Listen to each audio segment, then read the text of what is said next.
Bonjour tout le monde. Alors, a priori, nous sommes live avec Lara. Donc, merci de nous avoir rejoints pour ce webinar donc, sur la thématique de l'onboarding. Et on va commencer. On va commencer déjà par se présenter. Alors, donc, de mon côté, Alexandre Grenier, donc, je suis CEO de Workello. Et je suis avec Lara, qui est Customer Success Manager chez Workello, donc, qui est en charge notamment de lancement et de l'accompagnement de nos clients. Bonjour à tous, merci d'être présents aujourd'hui. Alors, du coup, rapidement, Workello, et après, on va rentrer dans le vif du sujet. Donc, Workello, nous, on a une solution dédiée à la gestion des mobilités des collaborateurs, donc des expériences d'arrivée, de mobilité et également de départ de l'entreprise. Donc, on propose notre solution en mode SaaS et également un accompagnement lié au déploiement de notre solution pour justement vous aider à co-construire des parcours. Donc, c'est une partie de notre méthodologie qu'on va vous expliquer aujourd'hui. Donc, on vous expliquera juste après justement le rendu attendu de cette présentation. Et aujourd'hui, on a plusieurs dizaines de clients, donc dans tout type de secteurs différents, principalement des entreprises de 200 à plus de 80 000 collaborateurs. Voilà.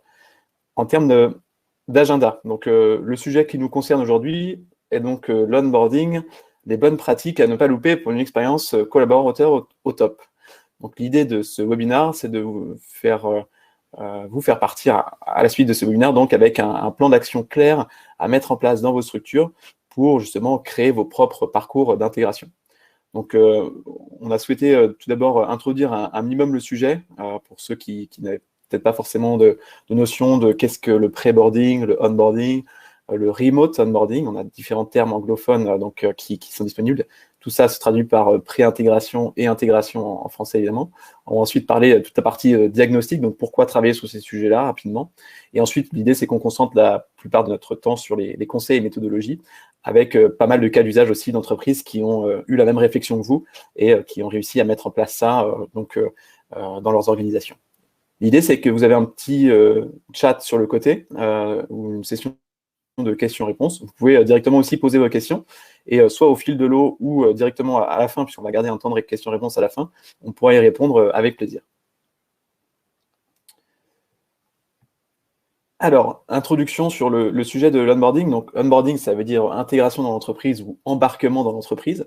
Donc, c'est une notion qui est en fait principalement anglophone. Donc, comme vous pouvez le voir sur le côté avec notamment les recherches Google, on voit qu'il y a une accélération en fait en termes de reconnaissance du sujet, principalement depuis les années 2010 en France. Les entreprises ont commencé vraiment à s'atteler à ce sujet-là au début des années 2010. Et là, depuis quelques années, on voit vraiment une accélération autour de cette thématique qui est liée notamment à tous les aspects d'expérience collaborateur qui sont en train de se développer aujourd'hui dans nos organisations. Et donc, le sujet principalement est monté, en tout cas, dans les réflexions françaises et européennes aussi, de par des exemples importants d'entreprises comme Google, Facebook ou autres, qui ont vraiment évangélisé leurs différences par rapport à ces sujets-là. Et donc, le standard a un petit peu évolué sur ces sujets-là. On a aussi compris l'importance du sujet. Et donc, les entreprises s'organisent de plus en plus autour de l'onboarding. Un autre sujet qui a émergé récemment dans les réflexions, c'est ce qu'on appelle le remote onboarding. Donc, c'est notamment lié à la crise actuelle et la situation qu'on est en train de vivre de télétravail. Alors, le remote onboarding consiste en fait à intégrer des collaborateurs à distance.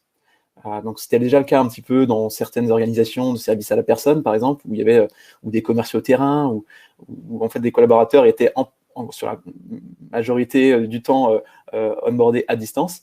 Là, l'idée, c'est que de par la situation actuelle, on est confronté aussi à ce sujet-là, donc d'intégrer des collaborateurs à distance qui nous ont rejoints, et voilà, on est tous en télétravail aujourd'hui. L'idée, c'est qu'on applique un principe assez simple qui est, grâce à la digitalisation de l'expérience, on va justement faire en sorte de rendre l'expérience d'onboarding à un niveau attendu par rapport à une situation où si on était tous ensemble dans le même bureau. Donc le remote onboarding, c'est vraiment l'onboarding à distance, principalement basé sur le digital. Alors, l'onboarding, donc derrière il y a un diagnostic assez important qui est réalisé par les entreprises sur l'onboarding, c'est pourquoi travailler en fait sur ce sujet. En fait, c'est un petit peu à la croisée de différents sujets dans les organisations. En fait, il y a des notions de...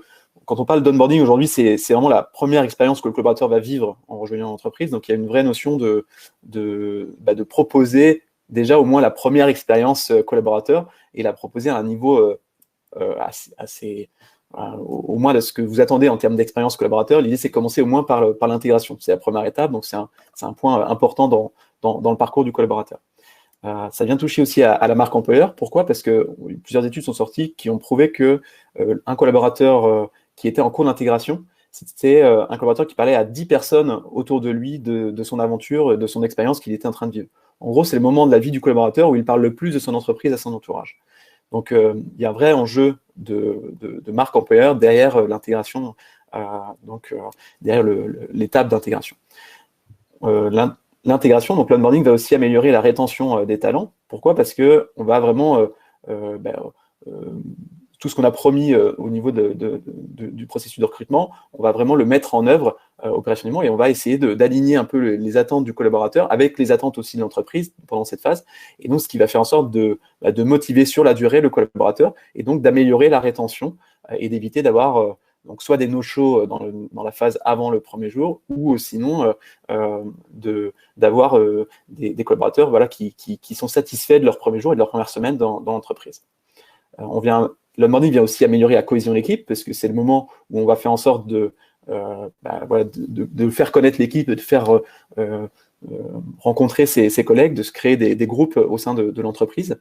L'onboarding vient aussi améliorer la performance. Alors ça, c'est notamment assez intéressant pour par exemple des acteurs du retail. Un vendeur en magasin, s'il est opérationnel en 2 semaines au lieu de 4 semaines, voilà, vous imaginez sur le nombre de collaborateurs qu'un groupe de retail a intégré, on se rend compte très vite de l'importance de l'onboarding et donc de ces premières semaines et de la capacité de cadencer un certain nombre de choses pour faire en sorte de le faire monter en compétences. Donc, c'est lié aussi l'onboarding a aussi un enjeu de performance pour les entreprises. Donc, développement des compétences, je viens de le dire aussi. Et puis, l'engagement, puisqu'en fait, l'onboarding, c'est un moment où on a une vraie montée de motivation. On a envie vraiment de s'impliquer dans son nouveau choix. Et donc, voilà, il faut réussir aussi à surfer sur ce moment-là pour enclencher le collaborateur sur des bons rails dans l'organisation. Alors, on va passer maintenant à la partie conseil de notre côté. Donc là, on a expliqué un petit peu le sujet de l'intégration. Pourquoi travailler sur l'intégration? On arrive maintenant à la partie conseil et donc l'approche que nous, on recommande pour mettre en place un onboarding. Donc déjà, il y a différentes notions. La première notion, c'est il faut essayer d'avoir un processus qui soit le plus clair possible pour tout le monde. Donc ça, c'est un point important. Il faut savoir communiquer correctement sur qu'est-ce qu'un nouveau collaborateur a à faire, qu'est-ce qu'un RH a à faire, qu'est-ce qu'un manager a à faire, qu'est-ce qu'un parrain a à faire, pour que voilà, chacun puisse savoir exactement à quel moment déclencher leurs actions pour faire en sorte que tout ça tourne correctement. Et lorsqu'on est sur des niveaux d'intégration assez élevés, la formalisation du processus est vraiment clé pour faire en sorte après de dupliquer tout cela et d'avoir un niveau d'exigence identique, qu'on soit intégré par exemple à un siège social ou même au local dans une usine par exemple. Donc la formalisation du processus passe, donc c'est le point d'à côté, par un rôle et des tâches claires pour chacun. Donc c'est ce que je disais tout à l'heure sur les différents rôles et notamment avoir une vision claire de tous les éléments que chacun a à faire. Et puis ça, c'est un peu illustré par l'image du centre, mais notre conseil aussi, c'est de faire en sorte d'engager le collaborateur avec un parcours qui soit ludique, qui soit fun, qui soit dans lequel il a envie de se projeter. Pas un parcours où on arrive le premier jour, on va lui donner tout un tas de documents à lire, et puis après, on lui dit, tu as 2 semaines pour monter en compétence sur ces sujets-là. Il faut y aller progressivement, il faut faire en sorte de réserver des surprises dans le parcours, il faut cadencer ça de manière intelligente. Voilà. En gros, l'idée, c'est de vraiment gamifier l'expérience pour faire en sorte d'avoir un parcours qui soit vraiment engageant. Un point après aussi, c'est des relais terrain, puisque en fait, il faut vraiment que et donc là, je pense particulièrement au manager. Il faut que le manager, il ait c'est lui qui réalise, en général, on a à peu près nous des chiffres qui sont aux alentours de 60-65% des tâches, du volume de tâches liées à l'intégration, c'est réalisé par le manager. Donc, pour vous montrer un peu l'importance aussi du manager dans le processus que vous souhaitez mettre en place. C'est ce qu'on appelle peut-être des relais terrain. Il faut que cette personne-là aussi soit impliquée et soit guidée dans ce processus d'intégration. Ce n'est pas seulement un sujet RH, même si le RH va provoquer la dynamique d'intégration et va guider tout le monde et va proposer potentiellement un parcours type, un outil digital, etc. C'est le manager aussi qui va prendre en main tout ça et qui va après déclencher ça opérationnellement avec les différentes personnes qui sont en intégration. Donc là, ça fait le lien après avec le côté aussi déploiement uniforme. En fait, nous, on a deux notions en fait, lorsqu'on commence à collaborer avec des clients. On a une notion de parcours socle avec des parcours spécifiques par entité ou par département. En fait, il faut vraiment, c'est pour ça que nous on appelle un déploiement uniforme, il faut qu'il y ait au moins ce parcours socle dans toutes les organisations. Et donc ça, c'est un autre conseil qu'on vous transmet aussi, c'est essayer de réfléchir tout d'abord à un premier niveau de parcours où en fait vous dites, voilà, tous les collaborateurs qui arrivent, quelles sont les différentes étapes que je veux leur faire, sans penser déjà peut-être à de la spécificité, pensez déjà peut-être déploiement uniforme, et après vous notez d'un côté les spécificités, ce qui vous permettra après de créer des parcours qui seront ajoutés à ce parcours socle, mais au moins déjà réfléchissez à ce parcours socle. La digitalisation, évidemment, permet d'aider tout ça, puisqu'en fait, des outils digitales comme Workelo permettent de faire en sorte d'appliquer tous ces parcours de manière systématique et puis de guider tous les collaborateurs dans leur parcours. Voilà, donc la digitalisation va permettre vraiment de transcrire le processus que vous avez pu décrire vous à un niveau local, à un niveau terrain, et de vous assurer qu'il y ait des remontées après qui soient faites aux équipes et un suivi de tous ces parcours que vous avez mis en place. Et donc, ça fait le lien avec le dernier point qui est la boucle de rétroaction. L'idée, c'est que derrière ça, notre conseil, c'est vraiment de garder le lien constant avec le nouveau collaborateur en priorité, et puis aussi peut-être avec avec l'ensemble des acteurs de l'intégration, pour faire en sorte de créer toute une dynamique positive, et puis potentiellement travailler sur des améliorations potentiellement sur les parcours. Donc là, on a essayé de décrire à travers cette slide plutôt une approche globale, donc avec les grands thèmes, on va dire, de la construction d'un parcours. Donc formalisation d'un processus clair, des rôles pour chacun, la gamification du parcours ou l'engagement autour du parcours, donc ça c'est illustré par plutôt la partie visuelle, l'image sur ces slides, les relais terrain, donc à travers les managers, la digitalisation pour aider à construire tout ça, le déploiement uniforme avec les parcours socles, qu'il faut donc, de notre côté, on pense créer en priorité, et ensuite après les boucles de rétroaction, donc avec les avis. Alors là, je vais laisser la parole maintenant à Lara, qui, elle, du coup, s'occupe de déploiement chez nos clients. Et donc, pour poursuivre ce webinaire, on a décidé de prendre étape par étape, donc sur la feuille de route de ce que vous aurez à construire. Donc là, c'était les grands conseils juste avant. Maintenant, on va essayer d'aller un peu plus dans le concret, avec des exemples plus concrets dans la définition du parcours. Et donc là, tout simplement, on a pris une échelle de temps et on s'est dit quels étaient les conseils qu'on pourrait donner sur chaque échelle de temps. En effet, merci Alexandre. Donc en effet, aujourd'hui, quand un collaborateur intègre une entreprise, il va être essentiel d'anticiper son arrivée, mais aussi de lui proposer une expérience d'intégration engageante et complète. Et cela notamment pour répondre aux enjeux qui ont été présentés par Alexandre précédemment de marque employeur, rétention de talents, etc. Quelles sont donc ces étapes clés ? Chez Workelo, on a identifié 4 phases clés dans l'intégration d'une recrue. La première étape, c'est l'étape de pré-boarding, donc tout ce qui va se passer en amont de l'arrivée du collaborateur. C'est une étape qui est facultative, mais qu'on a pris l'habitude de préconiser à nos clients pour réussir leur parcours d'intégration et notamment pour montrer au nouveau collaborateur qu'il est attendu et lui permettre aussi de commencer à se projeter au sein de sa nouvelle entreprise. Ensuite, on aura l'étape du jour J, donc le premier jour qui doit être l'étape feu d'artifice. Il faut que le collaborateur ait un vrai sentiment d'accueil et il faut aussi que l'entreprise puisse surfer sur la motivation de ce nouveau collaborateur. Ensuite, on va s'intéresser à la première semaine. La première semaine, c'est vraiment un enjeu autour de garder le rythme de l'intégration et continuer à encourager le collaborateur dans sa découverte des processus et de l'entreprise. Et enfin, premier mois et au-delà. En général, on préconise un parcours sur 6 mois à 1 an pour permettre aux talents de vraiment se révéler, mais chacun peut être amené à définir le curseur de la fin de son parcours comme il le souhaite. Quelles sont donc les bonnes pratiques étape par étape? Comme l'a dit Alexandre, on a décidé de s'intéresser aux bonnes pratiques par étape. Je vais commencer avec le pré-boarding. Ce qu'on vous propose dans un premier temps, c'est de bien vous concentrer sur attiser la curiosité et stimuler l'intérêt de la recrue.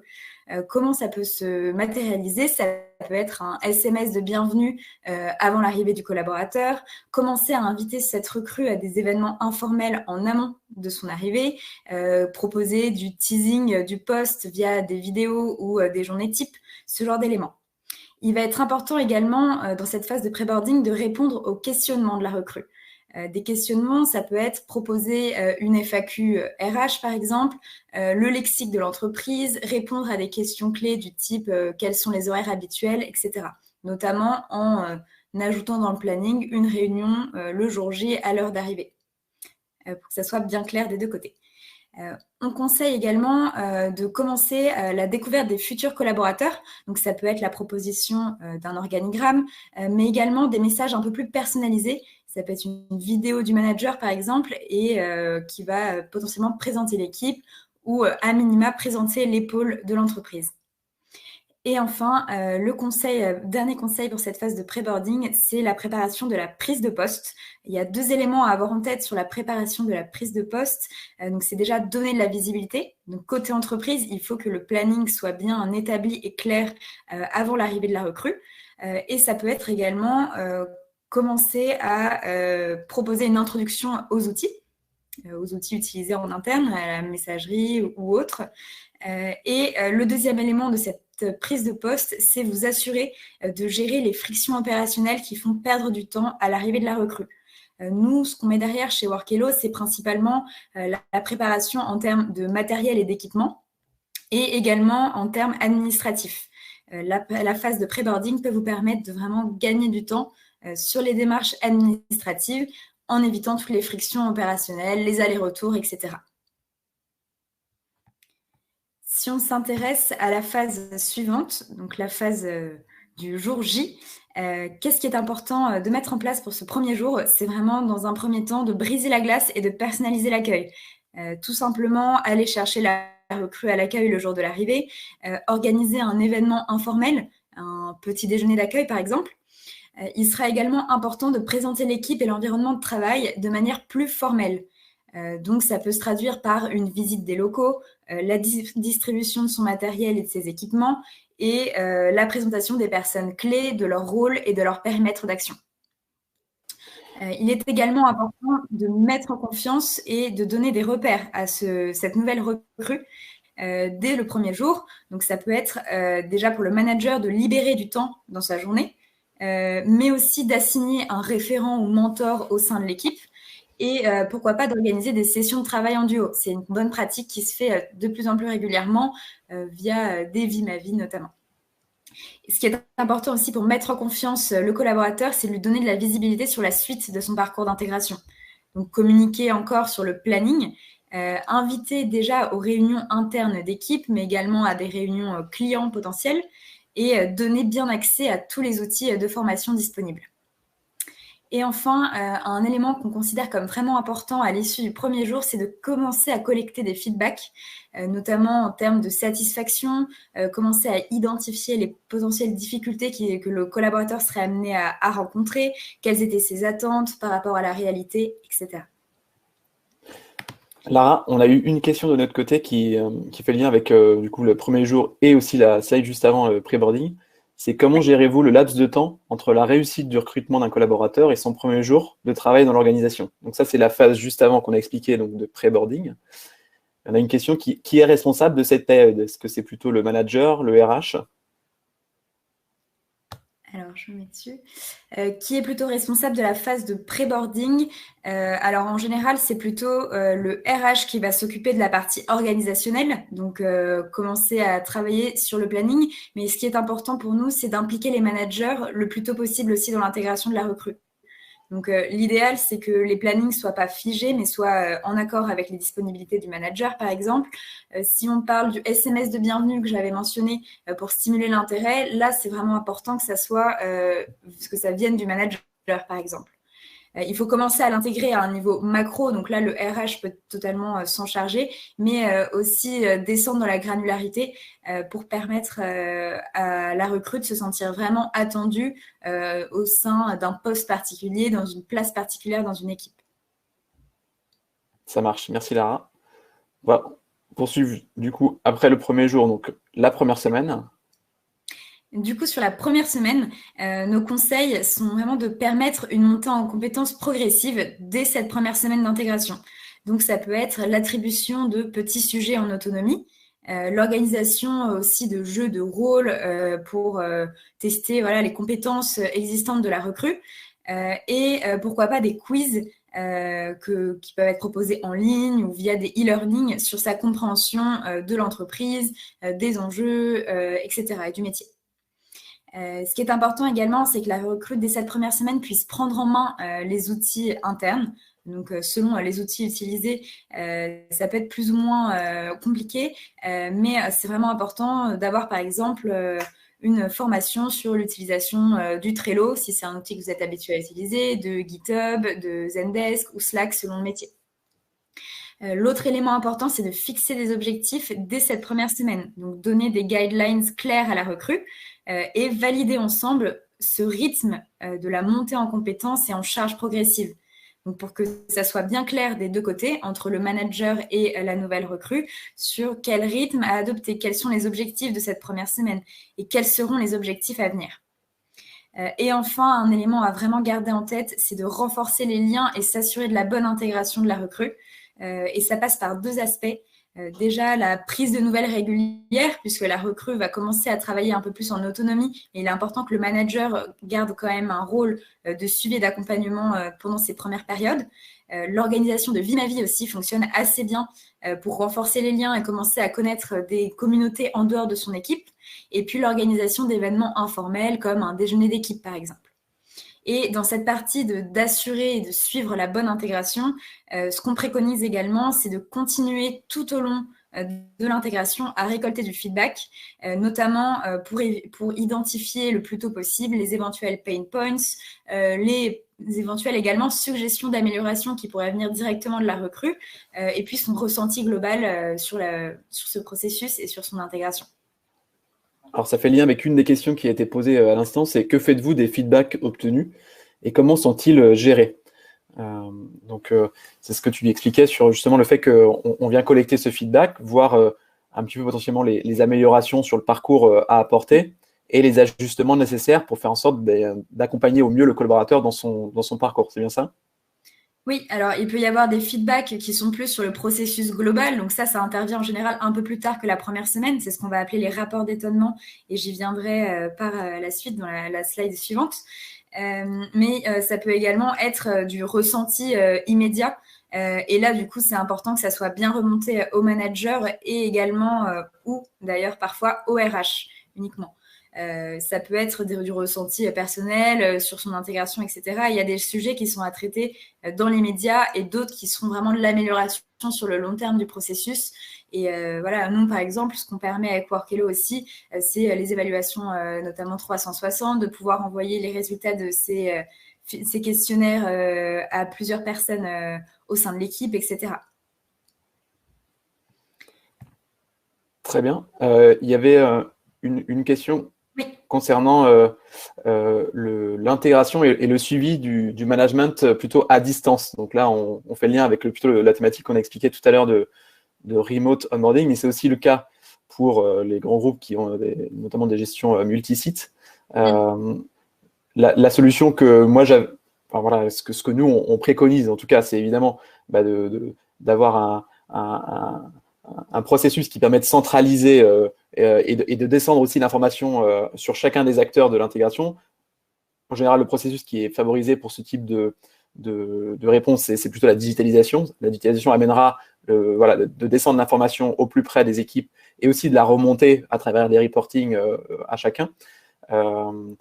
Après, la digitalisation amènera aussi justement la mise en place d'un parcours socle commun à tous les collaborateurs, de par le fait qu'on va appliquer systématiquement la même chose et pas seulement se reposer sur les personnes opérationnelles pour pouvoir mettre en place les parcours que vous avez dictés. Donc, c'est vrai que la digitalisation, du coup, apportera une réponse certaine à des groupes qui sont notamment multisites et qui ont un peu de management à distance et qui souhaitent justement appliquer une norme commune à toutes les entités, tout en laissant évidemment la main après aux entités locales pour rajouter leur propre personnalisation. Alors, je te laisse continuer, Lara, sur la partie premier mois et au-delà, justement après la première semaine. Ouais. Alors du coup, quels sont nos conseils pour cette dernière étape de l'onboarding? Nous, ce qu'on trouve vraiment important chez Workelo, c'est de pouvoir suivre et ajuster ce parcours au fur et à mesure de l'intégration. L'objectif derrière ça, c'est de permettre à la recrue, au talent, donc, de se révéler. Comment ajuster le parcours? Ça peut être revoir les objectifs à la baisse, à la hausse, augmenter les responsabilités, encourager la réalisation de e-learning et de formation. Et donc, tout ça, ça peut se traduire par l'organisation de points de suivi assez réguliers au niveau management proche également en termes de management par le RH. Pour aider à se révéler, c'est également important à ce moment-là de commencer à communiquer sur les perspectives d'évolution une fois que la recrue est bien intégrée dans l'entreprise. L'autre élément, c'est d'entretenir les liens, encore une fois, et de développer une relation de confiance mutuelle. Et cela se traduit principalement par l'organisation d'événements informels tout au long du processus d'intégration, formels également, mais des événements informels importants, notamment pour que la recrue puisse s'intégrer à des communautés et donc se sentir à l'aise et vivre une expérience collaborateur vraiment engageante.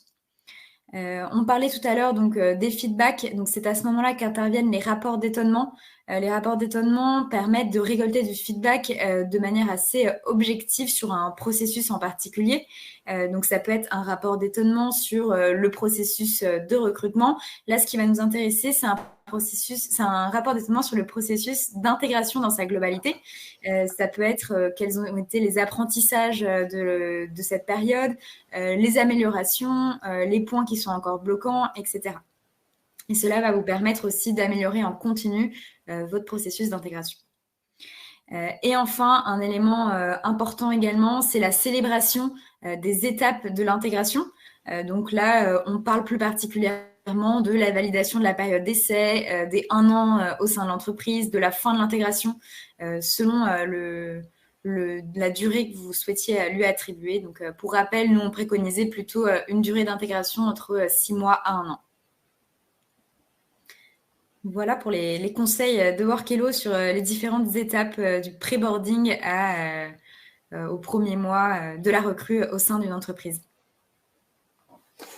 Ça marche. Alors, je vais essayer de reprendre peut-être une partie des questions. Oui. Donc, la première question qui remonte ici, c'est quels sont les KPI d'un onboarding réussi. Donc, nous, on va monitorer, en tout cas, on va accompagner les entreprises sur principalement 4 aspects pour estimer que l'onboarding est réussi dans l'entreprise. Premier aspect, c'est le NPS, donc le taux de satisfaction des collaborateurs dans le parcours qu'on leur propose. Donc ça, c'est un des KPI qu'on peut suivre justement pour faire en sorte d'estimer qu'un onboarding, en tout cas que le processus d'onboarding qu'on a mis en place est réussi. Le deuxième élément, c'est, j'en parlais tout à l'heure en introduction sur les conséquences de travailler sur l'onboarding, c'est la rétention. En gros, faire en sorte de suivre son taux de rétention. Il y a des entreprises qui sont confrontées à des problématiques où ils recrutent un collaborateur, mais étant donné qu'il y a un laps de temps assez important entre la validation et le premier jour, les personnes ne se présentent pas. Déjà, ça, c'est indicateur assez simple à suivre sur une fois qu'on a déployé un parcours d'onboarding, savoir est-ce qu'on est toujours confronté à cette problématique-là, même si on a mis en place la phase de pré-boarding comme on l'a recommandé juste avant. Donc rétention avant l'arrivée et rétention aussi à partir de l'arrivée du collaborateur dans l'entreprise. Donc logiquement, en fait, travailler sur l'onboarding, pas seulement à l'arrivée, mais aussi lorsqu'il y a une mobilité de collaborateurs en interne. Donc c'est de ce qu'on appelle du re-onboarding ou du cross-boarding. Donc c'est un autre sujet, mais ça permet d'améliorer tout ça, la rétention du collaborateur. Donc ça, c'est le deuxième KPI que l'on suit. Après, le troisième KPI que l'on peut suivre en tant qu'entreprise, et notamment les entreprises qui sont assez héroïstes dans une approche. Je reprends l'exemple du retail. On est vendeur en magasin. Donc, c'est la partie montée en compétences. Donc, on est retail, on est vendeur en magasin. Si on arrive grâce à un parcours d'intégration beaucoup plus réfléchi, beaucoup mieux construit, à gagner en productivité et donc en vente derrière, c'est des choses qu'une entreprise peut suivre au quotidien en tant que KPIs, en tout cas, pour estimer qu'un processus d'onboarding a été optimisé, a été amélioré. Donc ça, c'est plutôt le côté, on va dire, héroïste de l'approche avec des chiffres concrets à mettre en face. Et après, le dernier aspect, c'est tout ce qui tourne autour de la marque employeur. Nous, ça nous arrive assez régulièrement de regarder un petit peu les commentaires, les retours qui peuvent se faire sur des sites comme Glassdoor ou autres. Et c'est vrai qu'il y a beaucoup de sujets aujourd'hui qui émergent sur ces sites-là, liés justement au fait que l'intégration ne s'est pas bien passée, mon manager n'était pas présent, j'ai pas eu de parcours, mon ordinateur n'était pas là le premier jour. Voilà, toutes ces choses-là, en fait, mine de rien, c'est des choses que vous allez pouvoir monitorer en travaillant justement sur vos parcours d'intégration et donc réduire ces avis négatifs et puis améliorer au global votre marque employeur. Donc, si je devais résumer de notre côté, 4 KPIs à suivre au moment de la mise en place d'un parcours d'intégration: le NPS, la rétention, la montée en compétences et la marque employeur.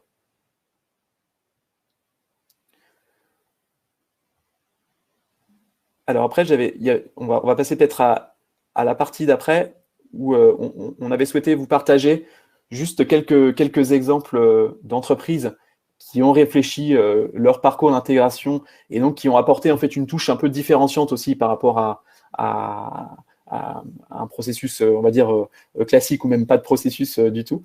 Donc certains des acteurs ici sont des acteurs que l'on accompagne à Workelo. Donc, je peux citer par exemple Mazar. Mazar met en place un processus d'intégration à la fois digitalisé grâce à Workelo, avec aussi beaucoup d'engagement autour de la gamification. Donc, par exemple, on vient en complément de l'application Workelo mettre en place un escape game sur un jour où tous les collaborateurs du mois se retrouvent. Et donc, ça permet d'allier à la fois le digital, mais aussi un parcours vraiment gamifié, engageant, autour d'un moment commun donc par promotion. Donc ça, c'est un des cas d'usage, par exemple, qui peut être intéressant à retenir. Donc Saint-Gobain, eux, ont déployé un parcours d'intégration digitalisé, que l'on soit au siège ou que l'on soit aussi en magasin, dans des magasins .p, Brossette ou autres.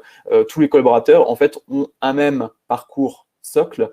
Donc ça fait partie, le lien avec une des questions qui a été posée sur justement qu'est-ce qu'un parcours socle. Alors pour nous, en fait, un parcours socle, c'est un parcours, donc des étapes de l'intégration que tous les collaborateurs devront suivre, qu'ils soient au siège ou qu'ils soient en réseau et qu'ils soient en CDD, en CDI, en alternance, etc. En gros, c'est les sujets communs que vous souhaitez pousser à tous ces collaborateurs qui arrivent dans votre entreprise. Donc, c'est en général des éléments, donc c'est pas mal d'éléments que Lara a décrits tout à l'heure, mais c'est principalement des éléments autour de la vision d'entreprise, des valeurs, la direction qu'on va prendre en tant qu'entreprise tous ensemble. C'est des étapes clés, par exemple, demander à un manager, comme disait Lara tout à l'heure en exemple, d'envoyer un SMS quelques jours avant l'arrivée du collaborateur.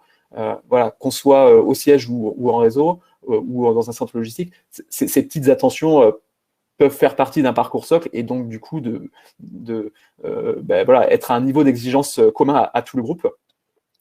des vidéos personnalisées, etc. C'est des choses qu'on peut mettre dans les parcours socles. Et après, l'idée, c'est qu'on peut ajouter des compléments à ces parcours socles par exemple, département. Donc, ce qui fait que vous allez avoir des spécificités, si vous faites partie, par exemple, ou partie de contrat, ou par département, ou partie de métier, etc. Donc, pour avoir un peu plus d'informations sur cette notion de parcours socle et parcours après spécifique, on l'a mis à la fin dans la slide, mais on a, nous, un webinaire qui est, un livre blanc qui est disponible sur notre site que vous pourrez télécharger si besoin. Une autre particularité aussi qui est intéressante à relever ici, c'est donc là sur les exemples qu'on a cités ici, on a par exemple Blablacar. Blablacar, eux, ce qu'ils font, c'est qu'à chaque fois qu'ils intègrent un nouveau collaborateur, et donc c'est par promotion, à chaque fois qu'une nouvelle promotion arrive, en fait, les nouveaux collaborateurs ont un badge avec une couleur différente des autres. Donc comme ça, lorsque les collaborateurs, nouveaux collaborateurs sont dans l'entreprise et donc sur les premières semaines, on les identifie assez rapidement et donc les personnes sont plus à l'écoute de ces gens-là, en tout cas font plus attention potentiellement à l'aide qu'on peut leur apporter, de par le fait que on voit assez visuellement, assez simplement que ce sont des nouveaux collaborateurs qui sont arrivés dans l'entreprise. Pour la partie, par exemple, chez Doctolib aussi, ils fonctionnent par un système de promotion. Donc, ils font venir régulièrement en fait les collaborateurs au siège pour suivre tout un parcours de formation. Alors, toutes les entreprises ne peuvent pas forcément se le permettre, mais au moins ça permet de créer un esprit de groupe et d'équipe et ça permet de fédérer autour du projet commun.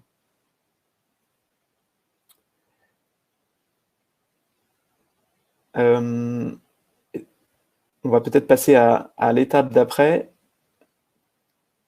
qui va être les résultats d'un onboarding. Donc là, ça fait le lien un petit peu avec ce que vous aviez dit tout à l'heure sur la partie KPIs. Donc, en gros, l'onboarding va permettre d'améliorer donc la productivité, la satisfaction et la rétention. Donc, en tout cas, c'est des chiffres qui ont été démontrés aujourd'hui par différentes études. On a mis les liens en bas à gauche. Et donc, voilà, travailler sur l'intégration vous permettra d'améliorer ces 3 points-là. Ça fait le lien avec les différents KPIs aussi. On avait rajouté de notre côté en plus la partie marque employeur qui est plus difficilement quantifiable avec des chiffres, mais en tout cas qui sur le long terme vous permettra d'améliorer vos processus de recrutement et donc votre capacité à recruter notamment. Donc en termes de conclusion de notre côté sur le sujet qu'on souhaitait vous présenter, donc l'onboarding, oui, c'est la première étape de l'expérience collaborateur et c'est celle sur laquelle voilà, c'est la première impression que vous allez donner à vos recrues lorsqu'ils vont rejoindre l'entreprise. Donc, c'est un sujet important. Et en plus de ça, vous voyez que c'est en lien aussi avec pas mal de sujets connexes qui sont la productivité, la rétention, etc. Donc, il y a vraiment un vrai enjeu à travailler aujourd'hui sur ces sujets de l'onboarding. C'est pas pour rien non plus que dans les dernières études qui sont sorties, notamment Parlons RH, qui est intervenu ce matin, je crois, l'onboarding a été désigné sujet numéro 1 à améliorer sur l'expérience collaborateur, justement. Donc, par vous, RH, donc voilà, c'est un vrai mouvement aujourd'hui vers une amélioration drastique de cet onboarding. Et donc, nous, en tout cas, à Workello, on peut vous accompagner dans tout ça. On a une offre à la fois digitale et aussi le processus d'accompagnement pour redéfinir vos parcours avec vous. Et donc, cette combinaison des deux-là peuvent permettre justement de mettre en place des parcours assez rapidement et grâce aussi à la digitalisation. Donc voilà. On va passer à la partie questions-réponses. Sachant que toute cette partie contenu que Lara a présentée est disponible aussi dans le livre blanc qui est disponible sur notre site. Donc, n'hésitez pas à consulter notre site internet ou même à nous contacter, à nous laisser un petit message. On vous enverra le livre blanc avec plaisir et plus de détails si besoin. Donc là, on va passer en revue les différentes questions. Alors, il y a une partie où on a déjà répondu. Alors, est-ce que l'outil permet de gérer aussi le offboarding? Donc ça, c'est un sujet... en gros, oui, Workello permettra de gérer de l'arrivée du collaborateur jusqu'à sa sortie de l'entreprise.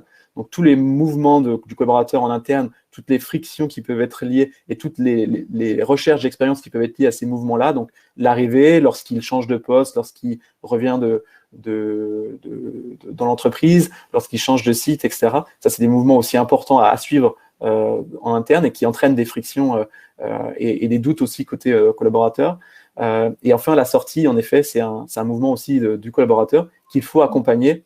Et c'est une dynamique aussi du moment d'accompagner la sortie du collaborateur. Donc, nous, on conseille sur 3 aspects. Premier aspect, c'est accompagner la transition, donc faire en sorte que le collaborateur qui part va réussir à retransmettre l'ensemble des informations aux collaborateurs qui restent ou aux nouveaux collaborateurs qui arrivent. Donc ça, c'est ce qu'on appelle de la transmission. Deuxième élément, c'est le côté feedback. Ça, c'est important au moment de l'offboarding, faire en sorte de connaître les raisons du départ.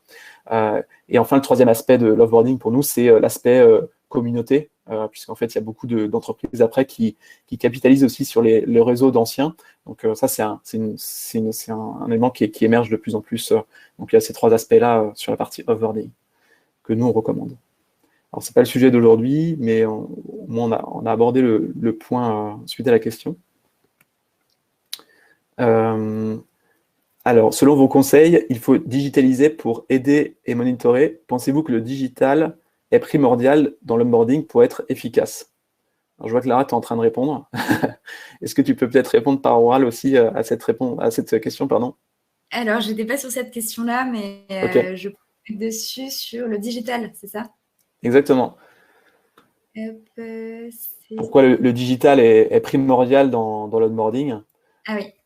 Okay, en général, nous, ce qu'on a l'habitude de dire, c'est que jusqu'à une certaine taille d'entreprise, il est tout à fait possible de gérer en fait l'onboarding sur un niveau classique avec des parcours, avec des fiches navettes, etc. Et dès qu'on passe après sur une taille de structure qui nécessite d'avoir une remontée d'informations d'un certain nombre d'acteurs, d'avoir aussi une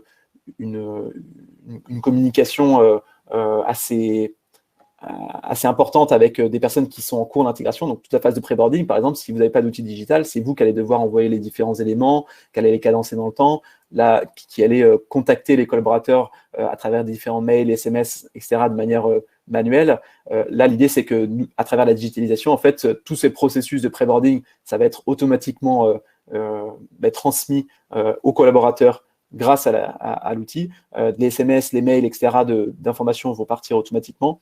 Et aussi, une fois dans l'entreprise, c'est la plateforme qui va se charger de relancer le collaborateur s'il n'est pas rendu à tel niveau, de collecter le feedback, de cadencer le contenu, les quiz, les différentes étapes à faire, les tâches à réaliser pour les différents acteurs, etc. En gros, c'est un véritable coordinateur en interne qui vous permettra de mettre en place vos parcours opérationnels, mettre en place opérationnellement vos parcours grâce à une plateforme du coup qui est connectée. Donc Workelo en soi est connecté sur tous les supports, donc ordinateur et aussi sur mobile, donc ça permet vraiment de correspondre à tous les usages différents.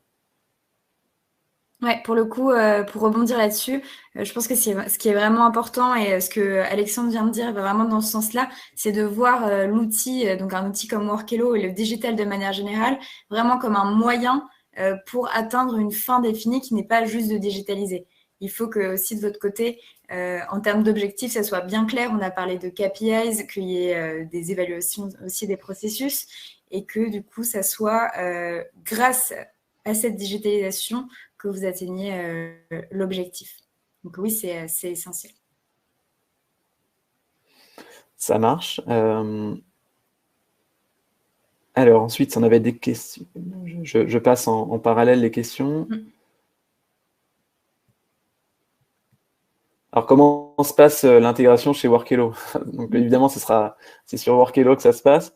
En gros, de notre côté aussi, c'est vrai que je fais le lien avec ce que tu as dit tout à l'heure, à l'instant, Lara, sur le fait que la digitalisation, c'est important pour mettre en place le parcours. En tout cas, la digitalisation ne doit pas remplacer tous les aspects humains en fait, dans l'intégration, parce que l'intégration, c'est de l'humain, en fait. C'est faire en sorte de faire rencontrer les collaborateurs, etc. Donc, il y a un grand nombre de tâches qui peuvent être digitalisées et automatisées grâce à la digitalisation.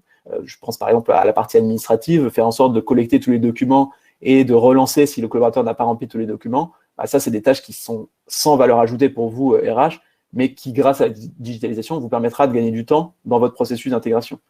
Par contre, là où il y a un point important à souligner, c'est l'onboarding, pardon, c'est aussi la rencontre humaine. Donc, du coup, la plateforme digitale va permettre de s'assurer que sur chaque intégration, il y a bien eu les échanges entre les différents collaborateurs, qu'il a bien rencontré tous les collaborateurs.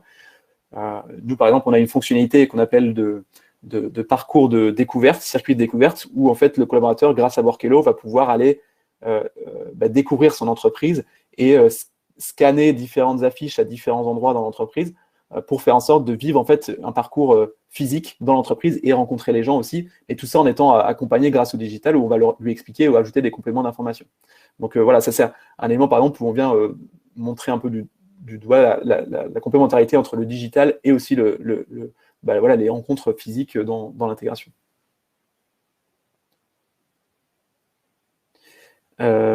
Avez-vous des exemples, idées d'événements informels pour mieux intégrer vos nouveaux collaborateurs et marquer leur arrivée? Lara, tu as quelques idées en tête? Oui, je voulais pousser à plusieurs éléments à ce sujet-là. Donc, nous, les événements, en tout cas, qui nous ont été remontés et qu'on trouve assez pertinents, sont déjà tout ce qui est petit déjeuner, pot, accueil.